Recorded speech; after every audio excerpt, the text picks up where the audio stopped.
Hello, my brothers and sisters.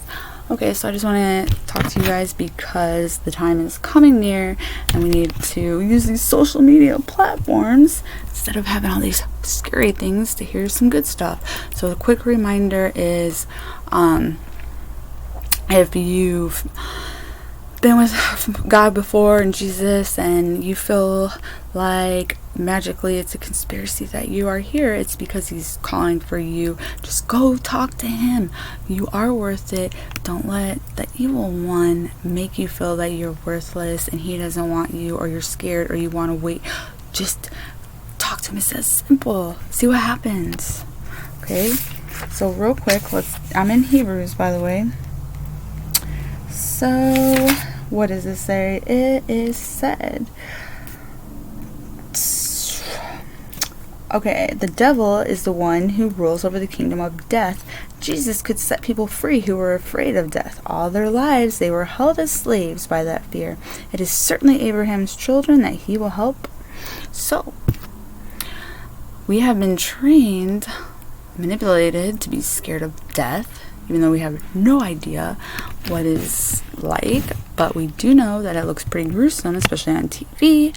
And, yeah, so we can't have that fear, because if we have that fear, then we're not trusting God, and that's why it's important to talk to him every day, especially now.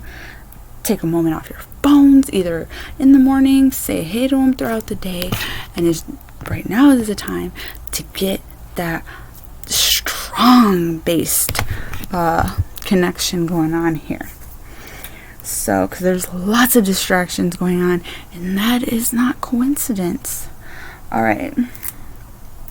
So it says, brothers and sisters, make sure that none of you has a sinful heart. Do not let an unbelieving heart turn you away from the living God, but build one another up every day. Do it as long as there is still time. And then none of you will become stubborn. You won't be fooled by sin's tricks. We belong to Christ if we hold tightly to that faith we had at first, but we must hold it tightly until the end. It has just been said, listen to his voice today. If you hear it, don't be stubborn. You were stubborn when you opposed me.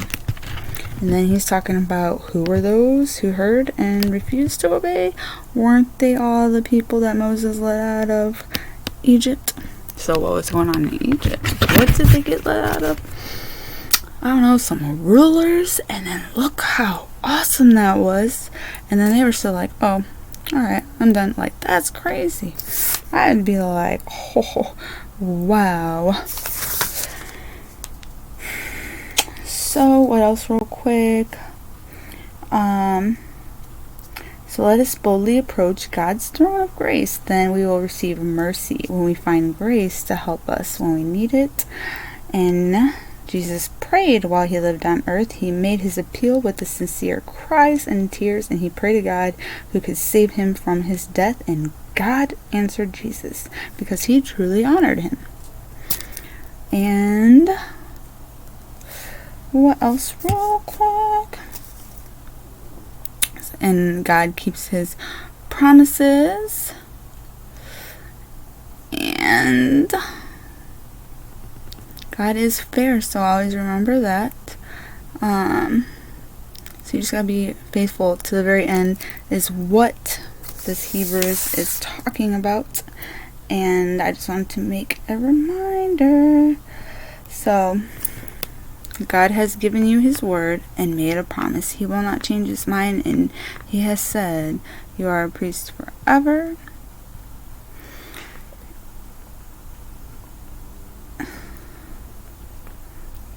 The main point that we are trying to say. So, definitely suggest, guys, we need to rise up, stick together, pray for everybody, pray for people that are lost to please get found, so then they can start getting that feeling of love and stop falling into death's trap. So it's almost over, and he's coming. And don't be afraid. Don't be afraid. The one thing that can be very scary, because I've been there, is what's going to happen to my kids. Why did I even have them and bring them here? Like, but I read before, like, we have to basically give them to God and not